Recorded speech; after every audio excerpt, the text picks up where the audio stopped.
Let's get started. I'll call on you in groups of two, and we'll start with Mark Weiser and Connor Riley. Hey, Sedrick, how are you? How you doing? I'm good. And you? Pretty good, thank you. I want to ask you about kind of the run blocking from the last game. I know maybe they didn't give you the greatest numbers in the box, but, how much of that has that been an emphasis, obviously to get more yards on the ground this week? Definitely has been an emphasis for us just because honestly, we feel a little bit disrespected. We feel like, our whole identity of who we want to be as an offensive line is running the ball. So it's definitely something we're looking to fix going forward. Hey, Sedrick, I wanted to ask you about Nolan Smith. How in practice, how vocal is he? How loud is he in terms of getting on other guys and talking to them and even talking to you guys as well? All I can say is Nolan is definitely one of the heartbeats of this team.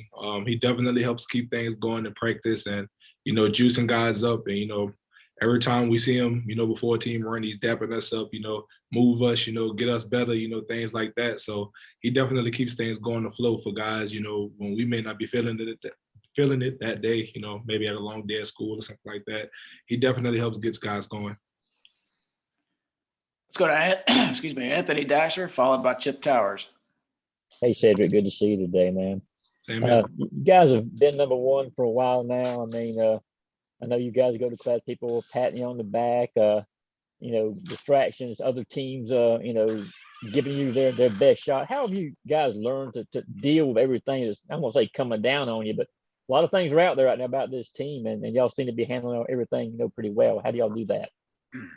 Every week, we're just looking to get better, honestly. Honestly, every week we're looking to improve. Every week we're looking to figure out ways that we can try and dominate. That's really just it, honestly. I know a lot of people may look at it as we have a target on our back and, people are trying to attack us. But honestly, we're just focused on trying to get better every week and making sure we're doing what we need to do to execute on all cylinders.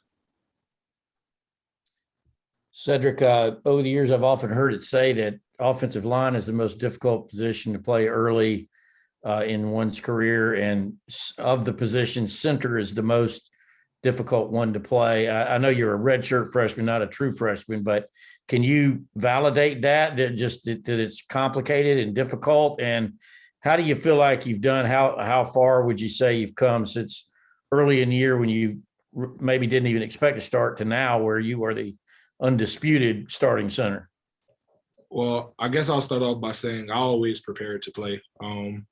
Honestly, if I'm being 100% honest with you, when I was practicing in fall camp and things like that, I didn't know if I was going to play, but I definitely had the mindset of preparing as I was going to play. But honestly, it is a tough transition, early as an offensive line, honestly, because as an offensive lineman, everything that you do is technical. You can be as talented as you want to be, but it is really easy to get exposed if you're not technically sound. So I can say that's something that I struggle with coming early. But I do think I've made some strides, throughout the year, and I've made some things happen for myself where I've seen the level that I can play at consistently.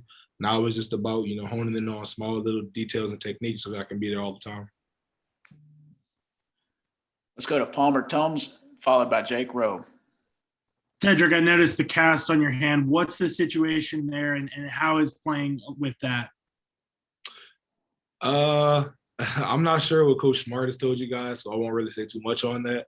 But I can say it's something that I'm still learning to do. I'm much better with it now than what I was when I first started. So it's nothing to worry about. If I may follow up, how long have you been playing with it? If it's something that you've had to learn to play with? Since about Auburn. It happened in the Auburn game.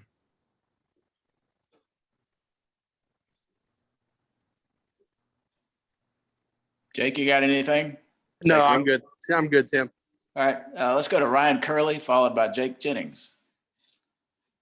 Hey, Sedrick. Jordan Davis gets a lot of the spotlight, and obviously the whole defensive line is really good. Can you just talk about how good and impactful Jalen Carter is? Guy's a beast, man. One of the twitchiest guys I know. It's amazing how, a lot of the times, I guess we kind of call it dead fish, where it may not seem like a guy is, necessarily coming off the ball hard, and then all of a sudden, just with a flash, he's in the backfield. It's amazing.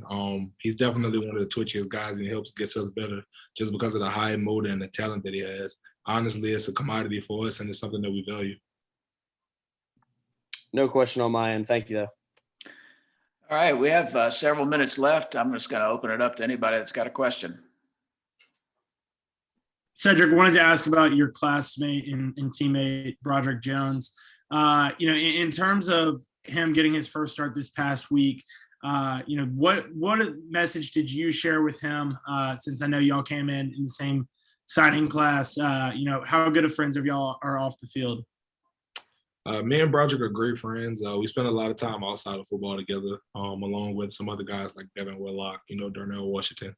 Those guys, we all kind of hang out together. But honestly, my message to Broderick was he was made for this. Honestly, we do all of these reps in practice and we go against these great guys. What more can you ask for?